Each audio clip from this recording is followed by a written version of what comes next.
The dimensional formula and the dimensional equations. Dimensions हम समझ गए, तो इनके कुछ फार्मूला या कुछ इक्वेशंस होते हैं, ये इनकी प्रॉपर्टीज़ क्या होती हैं। Let's take one example, force. Force की यदि मैं आपसे यूनिट पूछूं तो क्या होती है, न्यूटन। अब आप इससे मैं बोलूं आपको यूनिट मालूम है, क्या आप डायमेंशन लिख सकते हो?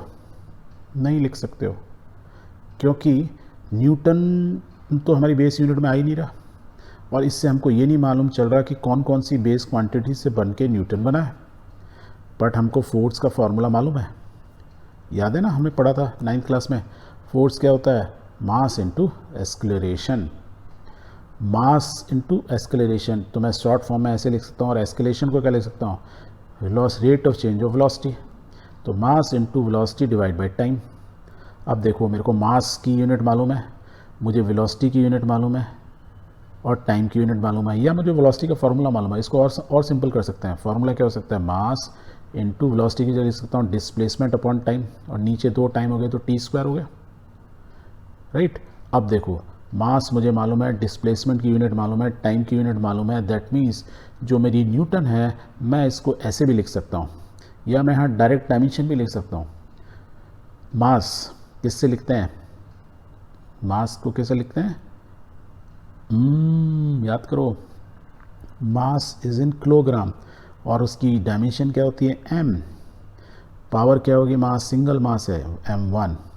Displacement is measure of length, power कितनी है, सब 1, तो मैं लिख सकता हूँ l की पावर 1 डिवाइड बाय टाइम, या ऊपर ले जाऊँ तो t की पावर -2। टाइम को किससे करते हैं, 2, t की पावर -2, और फिर ब्रैकेट क्लोज कर दो। तो लुक, द फोर्स जिसकी यूनिट है न्यूटन, उसकी यदि डायमेंशन पूछोगे तो क्या होती है, ml इंटू टी की पावर -2, mlt -2। 1 लिखने की जरूरत नहीं है, आप सिंपल इसको ऐसे भी लिख सकते हो, this is also correct, right. mlt -2 कहने का मतलब ऐसे ना लिख के हम कह रहे हैं सिंपल फॉर्म में लिख लो। So this is the dimension of force. तो हमने क्या किया, फोर्स के फॉर्मूला को निकाला, हम जानते थे, उस फॉर्मूला को सिंप्लीफाइड किया in terms of base units, या आप यूनिट भी लिख सकते थे, और उससे आपने डायमेंशन निकाल लिए। तो हमने इनडायरेक्टली क्या बोला, या हमने इससे क्या निकाला कि फोर्स, यदि फोर्स की डायमेंशन पूछ रहे हैं तो फोर्स की डायमेंशन होते हैं mlt -2, right, okay. An equation obtain bye equating a physical quantity with its dimensional formula is called the dimensional equation of the physical quantity. तो हमने फोर्स जो था उसके फॉर्मूला से उसकी डायमेंशन निकालें, और यदि फोर्स को हम F से रिप्रेजेंट करते हैं, यदि मैं फोर्स को भी ब्रैकेट में रख दूं, that means what I am saying is कि फोर्स की डायमेंशन जो होती है वो ये होती है।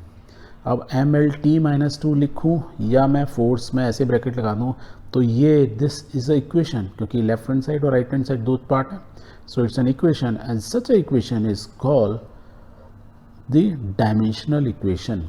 डायमेंशनल फॉर्म में लिखी हुई इक्वेशन को डायमेंशनल इक्वेशन बोलते हैं, किसकी, फिजिकल क्वांटिटी की। फिजिकल क्वांटिटी इस केस में क्या है, force.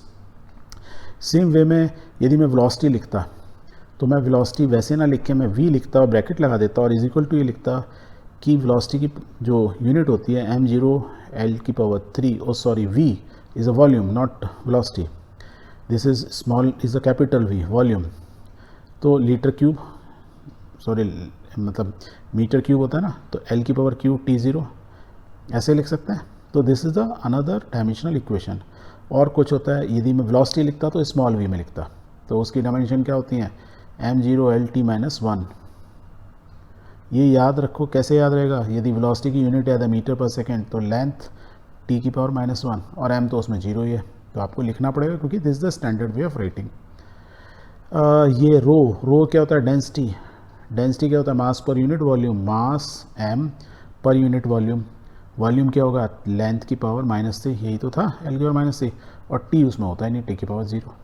So these are called dimensional equation of the physical quantities.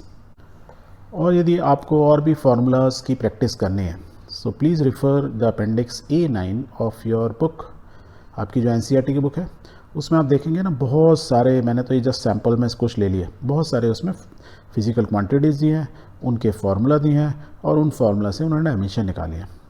Like acceleration क्या होता है, वेलोसिटी अपॉन टाइम। वेलोसिटी की आपको मालूम ही है LT-1 आपने निकाला ही था, टाइम की t होती है, तो the final dimension is m0 LT-2।